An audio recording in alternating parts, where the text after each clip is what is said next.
Las principales actividades que se desarrollan en marismas nacionales son agricultura, ganadería, pesca y acuicultura. Una característica primordial de estas actividades es el uso de agua. Sin ella, estas actividades no se desarrollarían.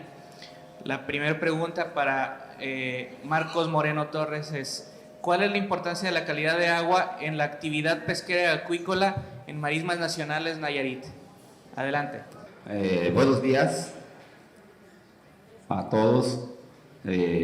Primeramente un agradecimiento por esta invitación a sumar y también pues las felicitaciones porque, bueno, hoy cumplen, o no cumplen hoy, pero están festejando su 15 aniversario y creo que no se dice fácil, pero no es tan fácil. Bueno, respecto a la pregunta que se está realizando, pues considero que la pregunta, pues aunque es obvia, pero en el caso de nosotros, bueno, los que nos dedicamos a la pesca y a la ostreicultura, en el caso mío, déjenme decirles, bueno, yo ya dijeron mi nombre, yo me llamo Marcos Moreno Torres, soy de Boca de Camichín, soy pescador, bueno, fui pescador por casi 50 años, soy socio de la cooperativa Ostri Camichín, soy productor de ostión, además, unos 3 años para acá, constituimos una asociación civil entre mi esposa y yo, que se llama Ecocamichín, y estamos ahí haciendo esfuerzos pequeñitos a efecto de seguir colaborando y seguir tratando de echarle para adelante, con el propósito pues, de seguir salvaguardando esas riquezas que tenemos en marismas nacionales. Respecto a la pregunta, en el caso de nosotros, ¿por qué es importante el agua para la pesca y la acuacultura? Bueno, en el caso de la pesca, para tener obviamente una buena producción de pesca, es importante pues tener buena calidad de agua, porque si no tenemos una buena calidad de agua, definitivamente pues no tendríamos la calidad de productos que tenemos dentro de marismas nacionales. Marismas nacionales provee pues, de grandes beneficios a toda la población, y esto es gracias pues, a los atributos que tiene esta zona tan rica como es marismas nacionales. Por eso el agua juega un papel importante, fundamental en nuestra zona, en nuestra actividad, no nada más en la actividad pesquera o acuícola, pues en este caso ostrícola, en el que yo vengo a hablar, porque me compete directamente. El no tener agua de calidad significa no tener producción. En el caso de las cooperativas, requieren del agua, sobre todo de esa mezcla rica que hay en marismas nacionales, a efecto de poder producir. En caso de no tener esa mezcla que es salobre, pues definitivamente tendríamos el desplome de la producción de camarón, de pesca, de esas especies tan valiosas comercialmente hablando, pero que también hacen distinción de marismas nacionales. En el caso de la ostreicultura, ahora sí que ahí definitivamente la principal fuente de producción es la calidad de agua, y afortunadamente nosotros en nuestra cooperativa hemos hecho grandes esfuerzos a efecto de que esa calidad permanezca de manera óptima, porque sin ella creo que no tendríamos ostiones limpios. Nuestros ostiones de Boca de Camichín es una especie que es nativa, produce grandes beneficios a la comunidad económicos, sociales, y gracias a la calidad de agua que aún tenemos y que gracias a los manglares que hacen una función importante pues, de filtración, nos permite tener esa producción de ostión. Pero más que eso, bueno, marismas nacionales nos da grandes beneficios, y junto con ello, bueno, también tenemos grandes retos dentro tratar de conservar esa buena calidad de agua. Nosotros como cooperativa, como organización, hemos estado haciendo muchos trabajos a efecto de que nuestro cuerpo de agua siga siendo óptimo para el desarrollo de la actividad. Sin embargo, recientemente hemos tenido graves problemas a efecto por cuestiones climatológicas, pero bueno, eso es cuestión que no se puede evitar, ¿verdad? Pero estamos siempre ahí. Me llamó mucho la atención hace rato cuando otros panelistas estaban comentando que es necesario pues, que el agua del canal Centenario tiene que ser irrigada pues, a la zona de marismas nacionales. Yo creo que tenemos que ser muy cautos en ese sentido porque pues, el río Santiago es uno de los ríos que está más contaminados y tenemos que reconocerlo. Pues. Y el hecho de que pudiera haber agua en la zona de marismas nacionales, en el caso de nosotros como productores de ostión, las cooperativas y con tanto esfuerzo trabajamos para que este producto sea reconocido. En el caso de Boca de Camichín, Campo de Remón, Escatitán, y pensar que el agua del canal Centenario pudiera irrigar esa parte, bueno, tendríamos graves problemas. Por eso es importante que junto a la sociedad civil tiene un papel importante pues, para tratar de que o incidir en que las políticas incluyan dentro de los planes de gobierno la educación ambiental. La educación ambiental creo que pudiera ser la clave para cambiar este tipo de conciencia de la gente que aún carece de ella, ¿no? Entonces, bueno, para mí el contar con una buena calidad de agua sería importante para la actividad pesquera y yo estoy con. La siguiente pregunta sería para el ingeniero Saúl Salazar. ¿Cuál es la importancia de la calidad de agua en la actividad camaronícola en Marismas Nacionales Nayarit? Adelante. Gracias Carlos. Bueno, si ven en la proyección, la persona que iba a estar aquí en lugar mío es un acuicultor de San Miguel precisamente, Eduardo Casillas, con el cual estamos trabajando también impulsando las buenas prácticas pesqueras en la actividad camaronícola. Hablar de la calidad de agua en la acuicultura, quiero decirles que es uno de los principales factores a considerar para iniciar un proceso acuícola. La calidad del agua. La calidad del agua, para llevar a cabo la acuicultura, tiene que ser estudiada, ¿sí?, en donde cumpla con los intervalos que la especie camarón o la especie que se va a cultivar, ¿sí?, pueda el agua cumplir con esos intervalos de tolerancia. Es decir, ya hay la información, se conoce los requerimientos biológicos de la especie, vamos a hablar de camarón, que es la actividad que se hace en marismas nacionales. Entonces, ¿qué se tiene que hacer? El agua debe de cumplir, ¿verdad?, con esas necesidades de la especie camarón para que la actividad pesquera pues sea un éxito del cultivo. Entonces, el agua es la casa literal de los camarones, debe de tener condiciones favorables a la especie que se va a cultivar, lo repito, para lograr buenos resultados en la acuicultura.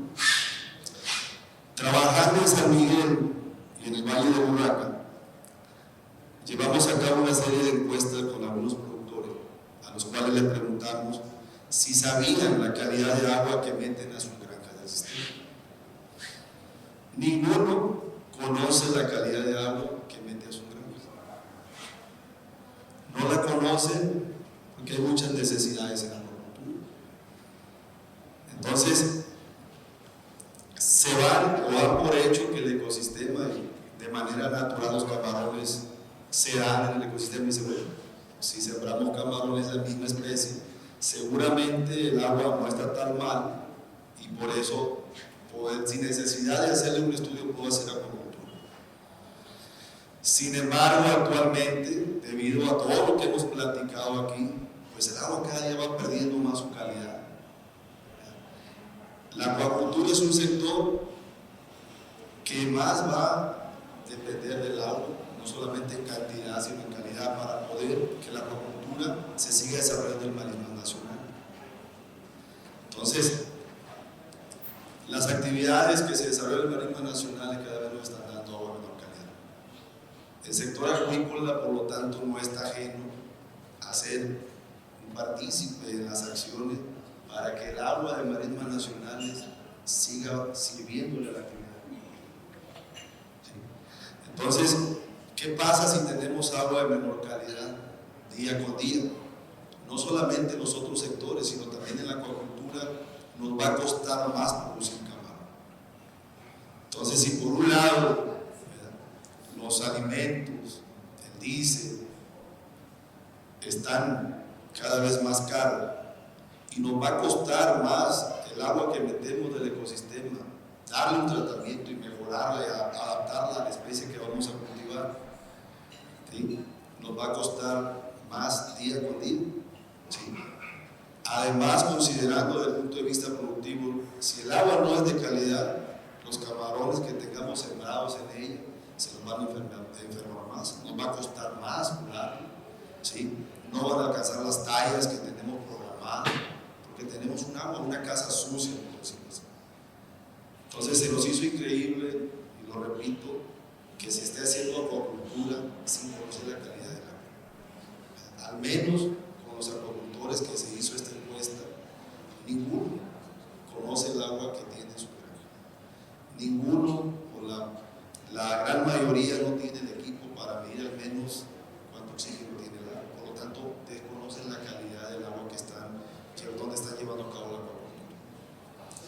Sin embargo, no exime el hecho de decir de que si queremos que el marisma nacional en la acuacultura sea y se siga desarrollando, como lo dijo el maestro Emilio, como Sinaloa, como Sonora, ¿sí?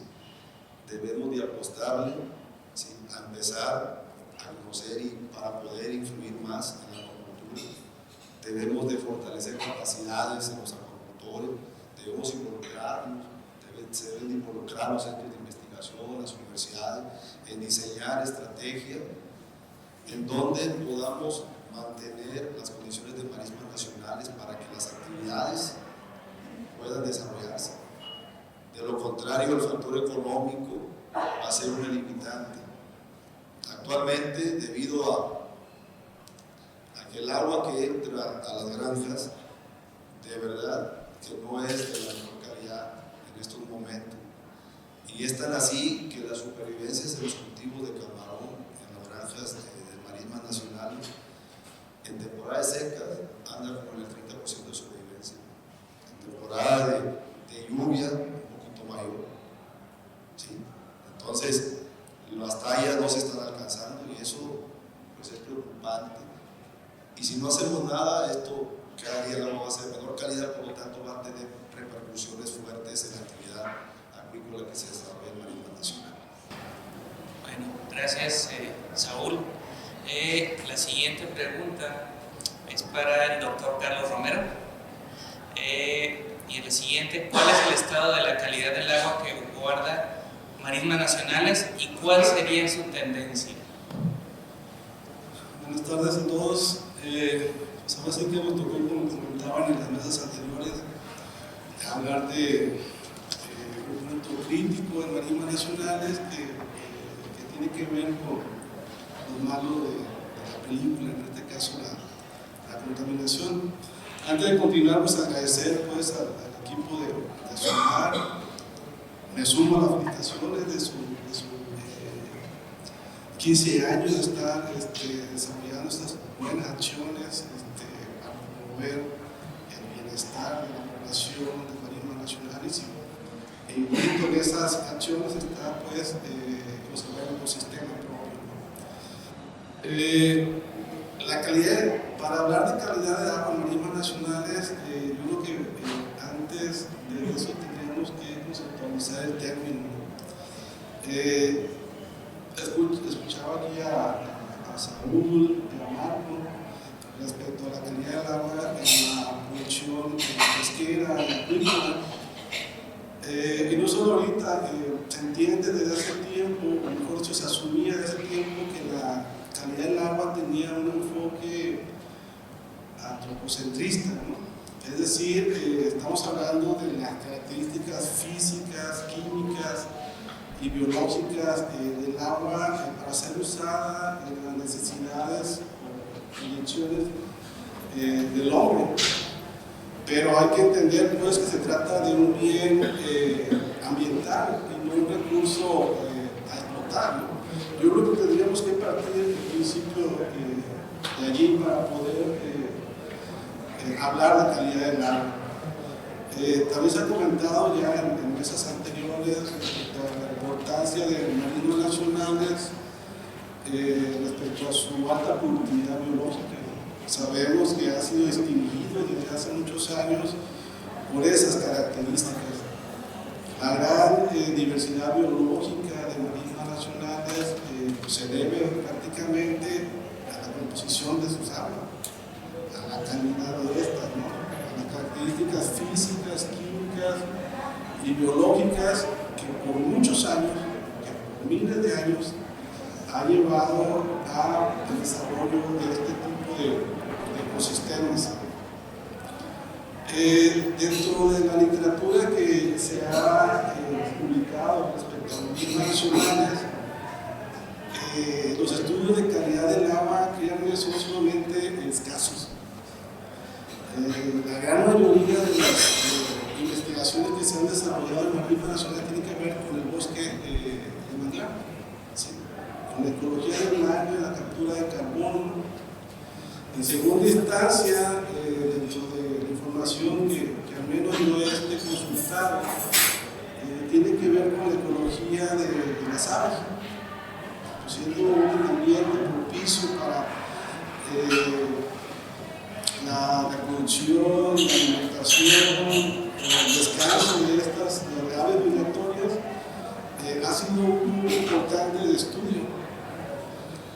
También de los estudios que se han realizado en este ecosistema, más que en la calidad del agua, tiene que ver con cuestiones de la biología de las especies, sobre todo aquellas de importancia económica.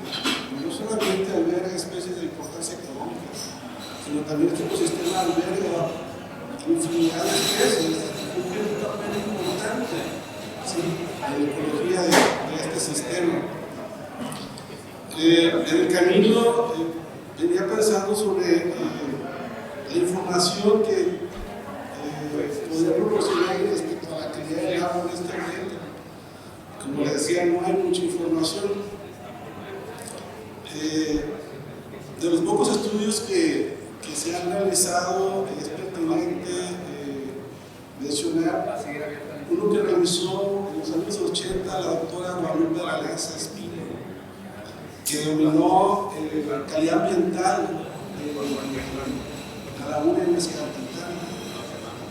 Lo publicó en 1983 en los anales del Instituto de Ciencia del Mar y Tecnología de la UNAM.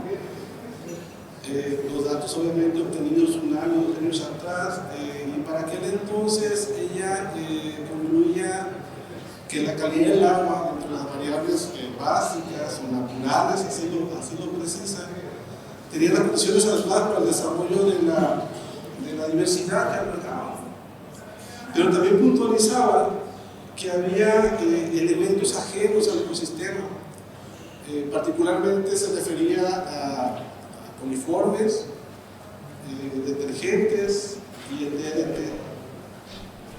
El DDT es un plaguicida que por muchos años se utilizó en los países en desarrollo, sobre todo aquellos países tropicales, para combatir vectores de enfermedades como el paludismo, en este caso particularmente los insectos, los mosquitos. En los años 80 ya se estaban registrando ese tipo de compuestos ajenos, como lo precisaba la doctora, al ecosistema. Y estamos hablando desde entonces que se veía pues, o se evidenciaba el efecto de las actividades humanas en la calidad del agua del ecosistema.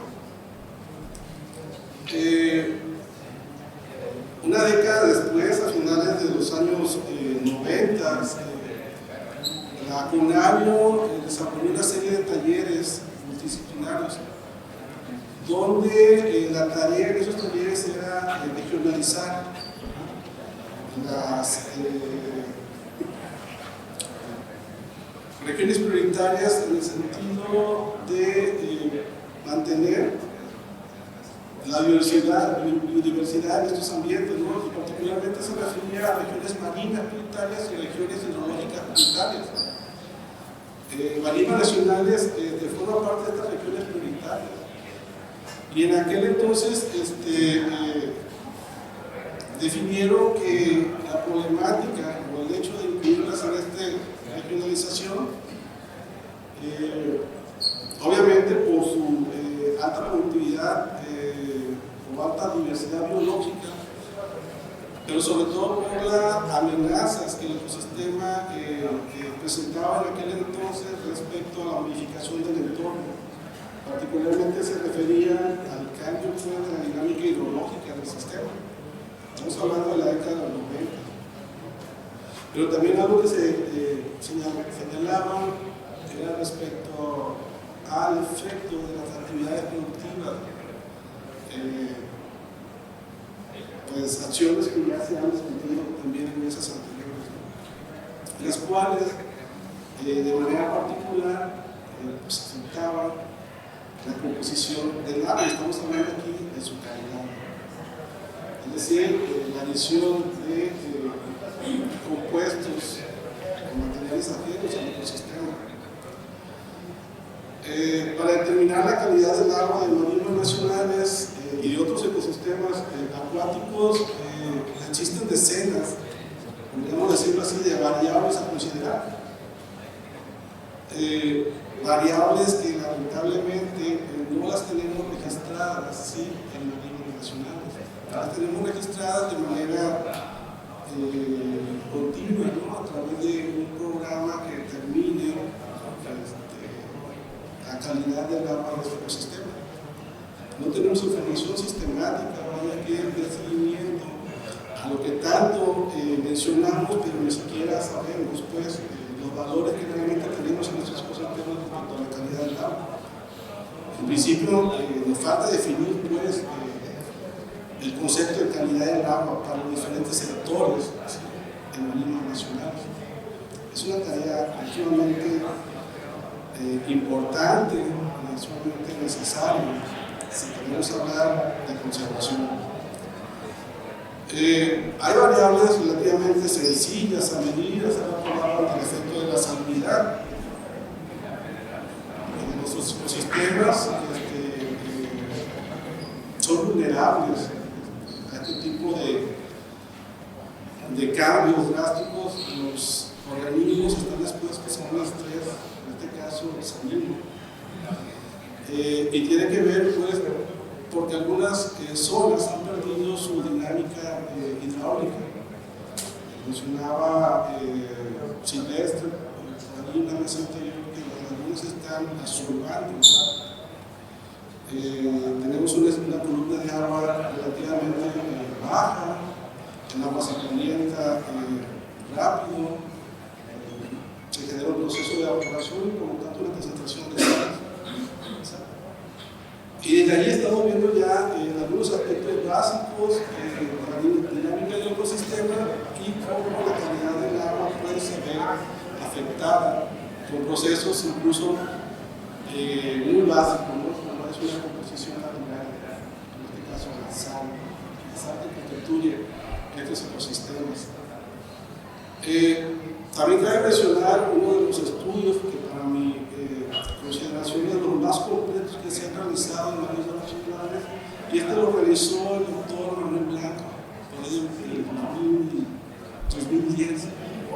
Él hizo un estudio muy completo, abarcó gran parte del polígono de marismas nacionales y desde un enfoque funcional determinó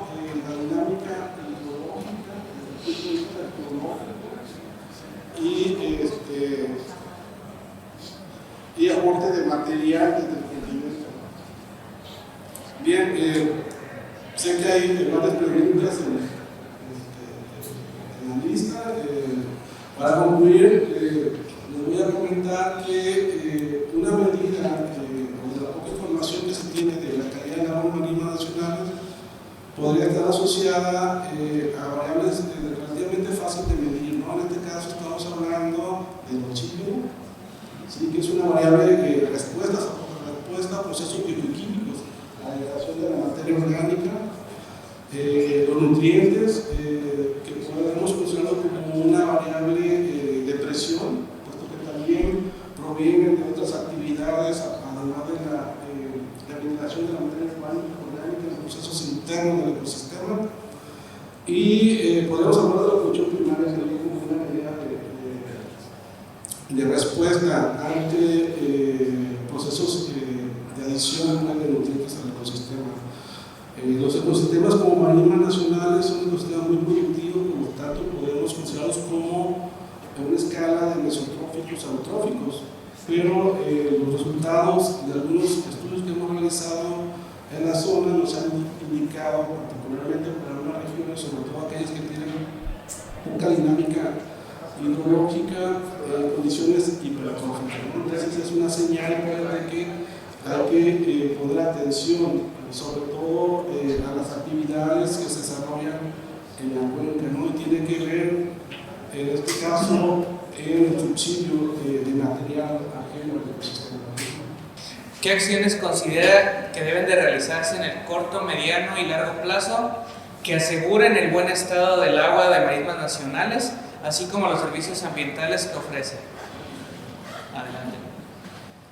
Pues yo te dijera rápidamente, buenas tardes a todos, que ya estamos pasando el mediodía, y pues muchas gracias al equipo de Sumar por haberme incorporado desde hace ya una buena cantidad de años, como 12 o 13 años a su equipo. Lo conocí cuando apenas tenían 2 años de edad, así es que me ha tocado ver este desarrollo extraordinario, y cuando lo conocí, créanme que parecía que tenía una experiencia, que además es cierto, de cientos de años, ¿no? Trabajando en las comunidades. Y yo quisiera empezar pues con un par de metáforas. Primeramente, una metáfora que dice una canción de Silvio Rodríguez que se llama Rabo de Nube, perdón, no sé si la han escuchado. Se la voy a decir rápidamente porque dice mucho, ¿no? Dice: si me dijeran pide un deseo, preferiría un rabo de nube, un torbellino en el suelo y una gran ira que sube, un barredor de tristezas, un aguacero en venganza, que cuando escampe parezca nuestra esperanza. Si me dijeran pide un deseo, preferiría un rabo de nube que se llevara lo feo y nos dejara el que hube, un barredor de tristezas, un aguacero en venganza, que cuando escampe parezca nuestra esperanza. Esta letra, por supuesto, se refiere a que la isla de Cuba es una isla que tiene muchos embates de los huracanes.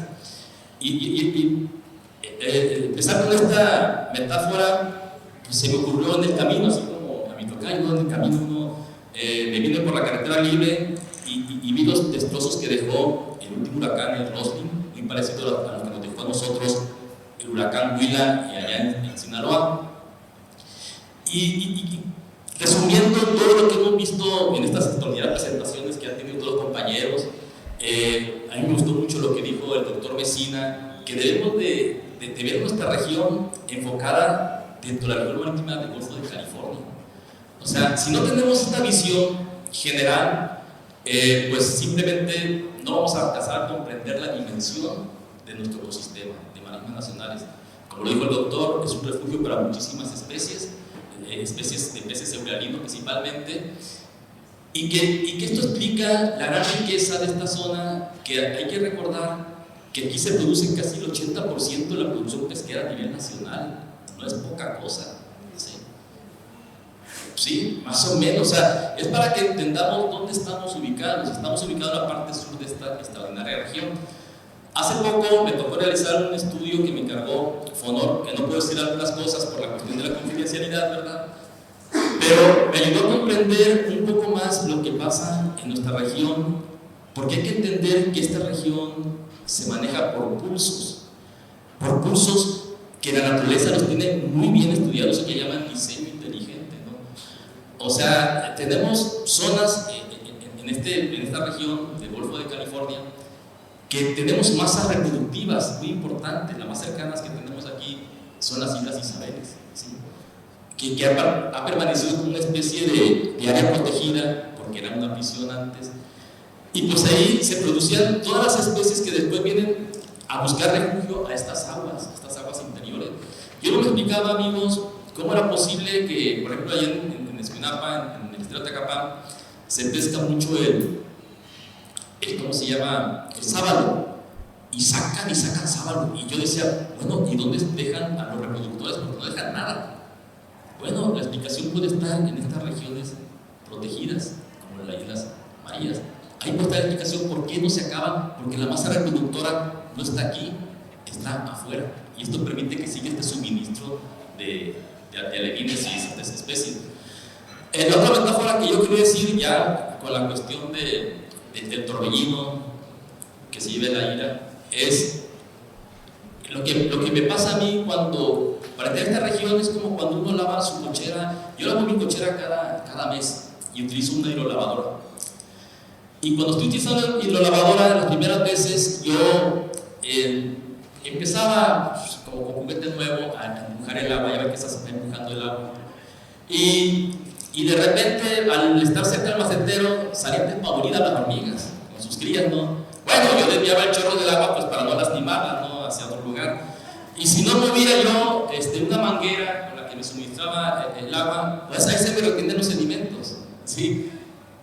Y movía la manguera y no hay mayor problema, el sedimento sigue. Desgraciadamente lo que está pasando en nuestra región de marismas nacionales es exactamente lo mismo.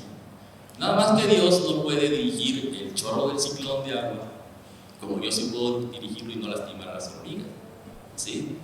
Dios nos avienta el agua y agárrese quien pueda, ¿verdad? Y tampoco puede quitar una bordería que retiene sedimentos porque no está en sus facultades. Una vez me llamó la atención algo que dijo Heidi cuando fue una de las grandes inundaciones, que dijo Heidi, es que nos llegó el agua de donde no la esperábamos. No sé si recuerdan una vez que dijiste eso, una de las inundaciones. Bueno, están ocurriendo estas cosas, porque de pronto todos estos sedimentos que traen nuestras marismas nacionales se depositan en lugares que después van a provocar problemas, ¿sí? Todos sabemos que históricamente, como dijo el doctor Carlos, las marismas nacionales es un repositorio de sedimentos, por eso la composición de los lugares es pura arena, ¿sí? Estos cordones internos que tenemos, estos sistemas que se han ido depositando durante miles de años a través de las inundaciones históricas. Por eso yo digo que trabaja la naturaleza por pulsos. Tiene razón la preocupación de Marcos, porque si le lanzaran todo el tiempo agua dulce, pues quién sabe qué pasaría con los bastiones, ¿verdad, Marcos? Que tiene que obedecer a ciclos. Las especies se adaptan a estos ciclos, a estos pulsos. Entonces, ¿y qué es lo que pasa? Que imagínense cómo tendríamos la calidad del agua ahorita si no tuviéramos estos arrastres de contaminantes. Por eso yo digo que estas inundaciones son muy útiles y necesarias, ¿sí? Porque se llevan todo lo malo que tenemos aquí.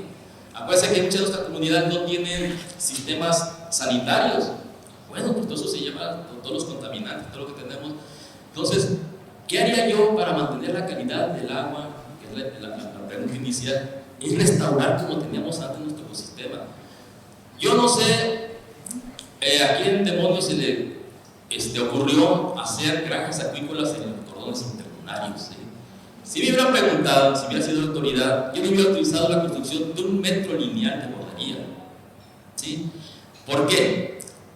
Esas áreas eran productivísimas, ¿sí? Estamos hablando de que en el norte de Nayarit se producían 3.000 toneladas de camarón. ¿Que saben cuánto nos costaba 3.000 toneladas de camarón? Yo le comenté al doctor cuando lo conocí. No se le invertía ni un 5, ¿sí? Ahora estamos produciendo en esos lugares camarón muy caro. ¿Qué tenemos que bombearle agua? Tenemos que echarle alimento. Yo cuando estoy haciendo los monitoreos ahí, yo veo que entran los camiones llenos de alimentos balanceados a alimentar camarón, cuando teníamos un sistema que funcionaba solo, ¿sí? No teníamos que meterle ni un maldito 5. No sé a quién se le ocurrió hacer eso, porque hace rato dijo Víctor Hugo que son 60 hectáreas de estanquería. En el Valle de Urraca, de 2003 para acá, fueron 5,000 hectáreas de estanquerías. ¿Sí? ¿Por qué no hay más camarón?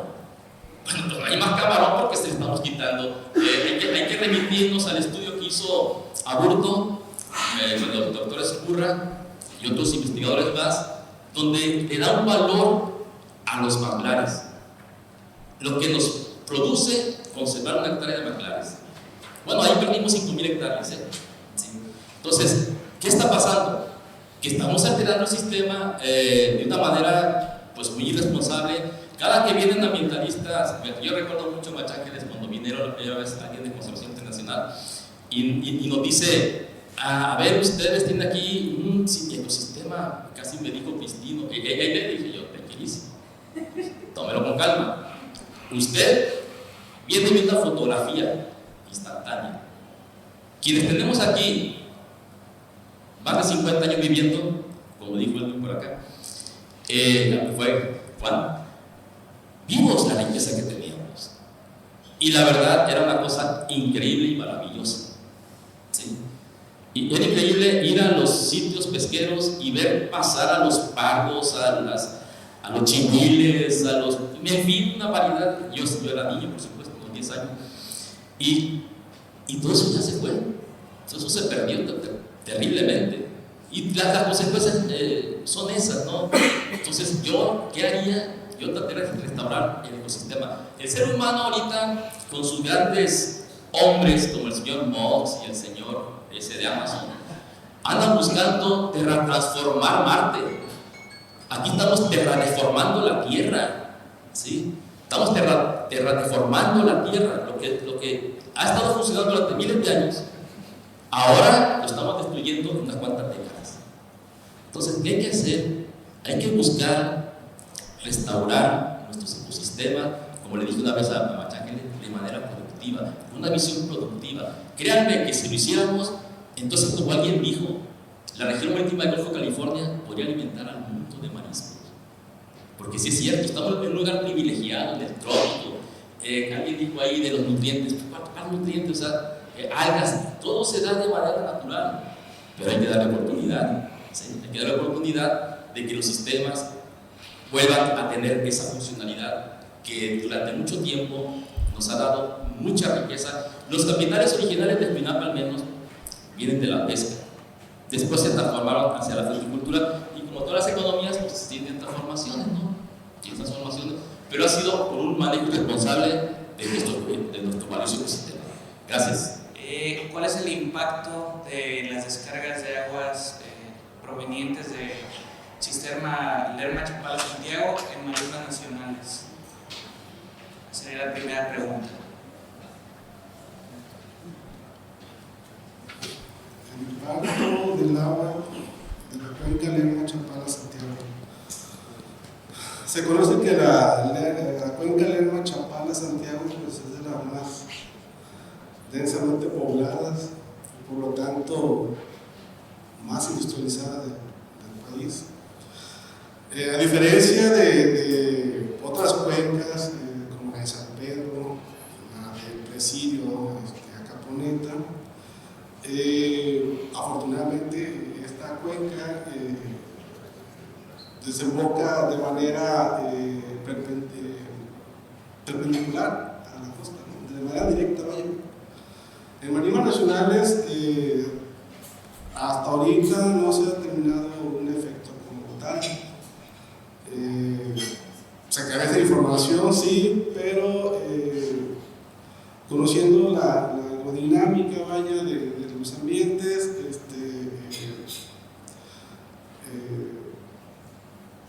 pudiera ser no de manera directa, ¿no? También se sabe que a partir del río Santiago, del río Santiago, del lago Chapala hacia abajo, las presas han fungido como captadores de partículas y por lo tanto los contaminantes asociados. También se sabe pues, que cuencas de la sierra como Guaynamota de alguna manera también distribuyen el agua, pues, que viene del centro de la República, ¿no?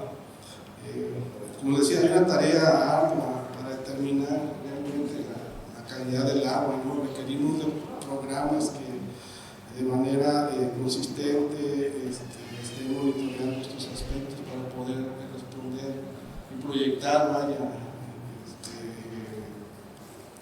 la calidad del agua y las consecuencias que esto pudiera tener en estos ambientes tan vulnerables. Con base en los últimos datos sobre calidad del agua obtenidos por CENIT y SUMAR, ¿cómo puede calificar la calidad del agua de marismas nacionales?